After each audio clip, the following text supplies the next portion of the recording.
சிறகடிக்க ஆசை சீரியல்ல எப்படியோ இந்த ரோஹிணி ஹரிணி கிட்ட டிராமாவை போட்டு அப்படியே மனோஜ் மனோஜ் குடும்பத்துக்கு எதிராக திருப்பிட்டாங்க. ஸோ அவங்க பொய் சொல்லிட்டாங்க, எனக்கும் மனோஜுக்கும் டைவர்ஸே ஆகலை, டைவர்ஸும் கிடைக்காது அப்படின்னு சொல்லி நான் மனோஜை ரொம்ப விரும்புகிறேன், அவங்க தான் வந்து பார்த்திங்கன்னா என் வாழ்க்கையே கெடுத்துட்டாங்க, அவங்க அம்மா தான் அப்படிங்கிற மாதிரி ரோஹிணி ஹரிணி கிட்ட நல்லா வந்து பார்த்திங்கன்னா அழுது புலம்பி இருக்காட்டுக்கு.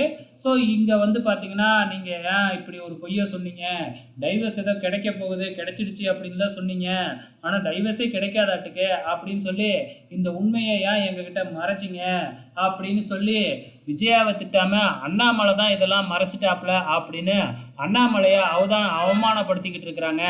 இதனால் அண்ணாமலைக்கு நம்ம விஜயா மேலே பயங்கரமாக கோபம் வருது. காரணம் என்ன அப்படின்னு பார்த்தீங்கன்னா டைவர்ஸ் பேப்பர் வந்துக்கிட்டு இருக்கு அப்படிங்கிற மாதிரி கதை கட்டிக்கிட்டு இருந்தாங்க இல்லையா. இப்போ டைவர்ஸே இப்பொழுதைக்கு வரப்போகிறதில்ல. அது மட்டும் இல்லை, இன்னும் 6 மாதத்துக்கு ரோகிணிக்கு தேவையான செலவு, ரோகிணி தங்குறதுக்கு வீடு எடுத்து கொடுக்கறது, குழந்தையோட செலவு எல்லாத்தையும் மனோஜ் தான் பார்த்துக்கணும்னு கோர்ட்லேயே ஆர்டர் போட்டாங்களாமே அப்படிங்கிற விஷயத்தையும் சொல்கிறாங்க. இதுக்கப்புறம் என்னெல்லாம் நடக்க போகுதுன்னு தான் தெரியல. ஆக மொத்தத்தில் நம்ம மனோஜோட கல்யாணம் கேன்சல் அப்படிங்கிறது மட்டும் உறுதி.